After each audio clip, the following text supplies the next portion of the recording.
નમસ્કાર મિત્રો, વિડીયોમાં તમારું સ્વાગત છે। તો મિત્રો, એસએમ ઠાકોરને તમે જાણો જ છો, જે ઇન્સ્ટાગ્રામમાં રોસ્ટિંગ વિડીયો બનાવે છે। એમણે એક છોકરી સાથે પોસ્ટ શેર કર્યું હોય અને એના લીધે કંઈક પ્રોબ્લેમ થયો હતો અને વિડીયો તથા કોલ રેકોર્ડિંગ વાયરલ કર્યા હતા એસએમ ઠાકોરે। એના પછી એટલે કે આજે ગબ્બર ઠાકોરે આજે ઇન્સ્ટાગ્રામની અંદર એક વિડીયો અપલોડ કર્યો હતો, જેની અંદર અમે કમેન્ટ જોઈ।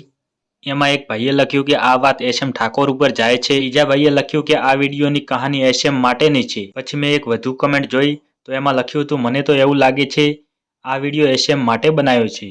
તો મિત્રો, ગબ્બર ઠાકોર શાના માટે વિડીયો બનાવે છે એ તો ખબર નથી, પણ જુઓ આ વિડીયો શું કહે છે ગબ્બર ઠાકોર આ વિડીયોની અંદર।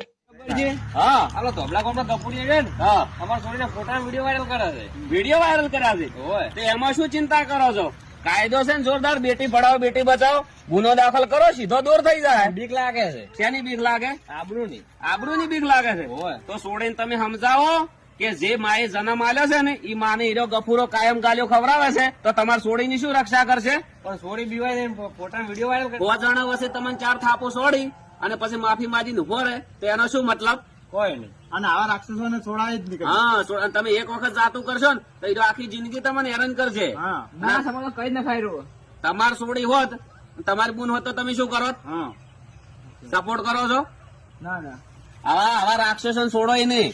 કાયદો જમશે, કાયદો હાથમાં ના લેવાય, કાયદેસર કાર્યવાહી કરાય, સીધા દોર થઈ જાય। અને પછી તમારે સમાધાન કરવું હોય ને તો કરી નાખજો, પણ હાલ તો સીધો દોર કરી નાખો, જિંદગી નોમ ના લે।